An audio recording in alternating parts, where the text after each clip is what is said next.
বন্ধ দরজা দেখে আক্ষেপ নয়, বরং এই দরজা ছাত্রদেরই খুলতে হবে বলে মন্তব্য করে প্রধান উপদেষ্টা প্রফেসর মোহাম্মদ ইউনূস বলেছেন, পাশাপাশি অন্যের চলার পথও তৈরি করে দিতে হবে। স্কাউটের কাপ কার্নিভাল উদ্বোধন করে তিনি বলেন, এই প্রজন্মের সন্তানরাই সবচেয়ে সেরা। মোস্তফা মল্লিকের রিপোর্ট। বান্ডেল থাকলে প্রতি সেনমানিতে টাকা বাঁচবে। বিকাশ সেনমানি বান্ডেল কিনে জিতুন প্রতি লেনদেনে। প্রধান উপদেষ্টার কার্যালয়ে স্কাউটের কাপ কার্নিভাল উদ্বোধন করেন প্রধান উপদেষ্টা প্রফেসর ডক্টর মোহাম্মদ ইউনূস। অনেকদিন পর স্কাউটের কোনো কার্যক্রমে অংশ নিয়ে প্রধান উপদেষ্টা বলেন, একসময় স্কাউটিংয়ে মগ্ন ছিলেন তিনি। আজকে বহুদিন পরে একটা স্কার্ট পরতে পারলাম, বেশ ভালো লাগলো। এটা শৈশবে, কৈশোরে এটা আমার আবশ্যিক পোশাকে পরিণত হয়েছিল। ক্লাস 7 থেকেই শুরু আমার এই যাত্রা, আর থামেনি। আমি এর মধ্যে মজে গিয়েছিলাম। প্রথম মজা লাগতো সবকিছু উল্টা করে। এই যে তোমরা উল্টা করছো, হাততালি আমরা দিই একভাবে, তোমরা দিচ্ছ আরেকভাবে। সেলুট দিয়ে সবাই একরকম, স্কাউটরা দিয়ে আরেক রকম।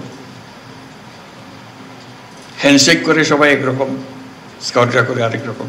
কাজে সেই যে একবার ঢোকা, এর থেকে আর বেরোনো যায়নি, বেরোবার কোনো প্রশ্ন ওঠেনি, বরং গভীরে গেছি। আর বিশ্ব জাম্বুরি হলো কানাডাতে 1955 সালে, 15 বছর বয়স তখন।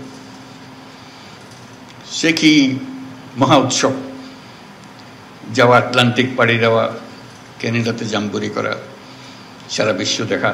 প্রফেসর ইউনূস বলেন, জীবনে চলার পথে অভাব থাকবে, কিন্তু সেই অভাব উত্তরণের চেষ্টা করতে হবে। তোমরা বলবে যে আমাদের স্কুলে এই নাই, আমাদের স্কাউট টিচারকে পাই না, বলবে, সবকিছু হবে, অভিযোগ থাকবে। তা আমি যেটা বোঝানোর চেষ্টা করলাম, অনেক জিনিস হয়েছে যেগুলো আমরা অন্যের জন্য অপেক্ষা করি নাই বলে আমরা নিজেরাই ব্যবস্থা করে ফেলেছি। বন্ধ দরজার দিকে খালি ইঙ্গিত করে যে আমাদের জন্য দরজা বন্ধ, আক্ষেপের মধ্যে থেকে গেলে এটা হবে না। দরজা খুলতে হবে, দরজা তোমাকেই খুলতে হবে, এবং তোমার দায়িত্ব হলো আর অন্যদের দরজা খুলে দেওয়া। কারণ তুমি যে দরজা খুলে দেবে, পরের জনের দায়িত্ব হলো দরজা আরো বড় করে খোলা। তুমি যদি না খোলো, এই দরজা বন্ধ থেকেই যাবে। প্রধান উপদেষ্টা বলেন, দেশকে পরিবর্তন করাই এখন সবার কাজ, তাই দেশের জন্যই কাজ করতে হবে। Mostafa Mallik, Channel I, Dhaka.